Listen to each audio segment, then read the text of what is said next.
Hi, my name is Ben Goldsmith from Breakthrough Property, and in this series of video shorts I'm talking about my top tips on tenant management.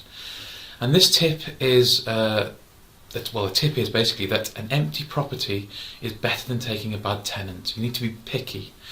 Now, I'm going to talk a fair bit about difficult tenants in this video series, and I want to make the point that the vast majority of tenants are model tenants. They move in, they pay the rent on time, they report maintenance issues, they look after the property really, really well. I'm going to focus on the negative side of things in some respects, because you do get difficult tenants sometimes.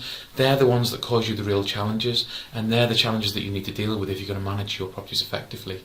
So this was a tough lesson for us, really, because when you have property, you want to rent out your property, you want to achieve that ideal 100% occupancy that everyone talks about, and on all the forums say, of course we have 100% occupancy all the time. It's never a problem, and it is a problem. It's a challenge. The more properties you have, the more rooms you have, the more of a challenge it becomes. I think you've got to accept some level of voids as a natural churn of tenants comes along. But you want to achieve as close to the 100% occupancy as possible, because it means more money for you. So you do your best to fill the rooms. You want to get them filled up as quickly as possible. But having them filled is different from making the most money. And this was a really tough lesson to learn for us. Because if you put bad tenants in, tenants who don't pay, or they pay late, or they take your time and effort to chase, the amount of time and effort we spend chasing late payments is ridiculous, to be honest with you. And as well as not getting the rents or getting the rents late and the challenges that can cause, it's your time and effort that it takes, and that has a value. So you have to recognise that a bad tenant will not only not pay rent, it could take your time in chasing the rent, and if you have to go through the eviction process, it could realistically take between 6 to 9 months to evict them from the property through all the different stages of the court process, and then if they still fail to leave, through getting a bailiff out to actually evict them.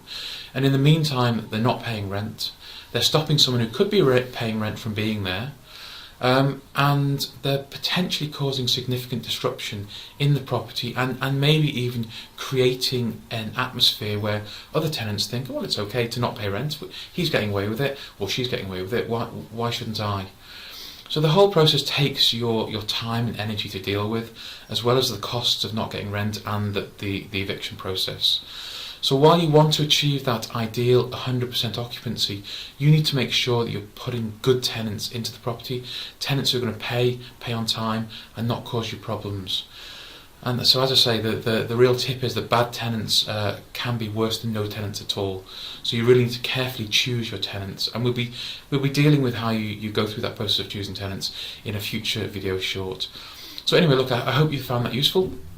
If you've got any questions on that, or anything else related to tenant management or property in general, I'm always happy to answer questions. So you can put the questions on the Facebook page, the Breakthrough Property Facebook page, or you can send me an email at ben@breakthroughproperty.co.uk.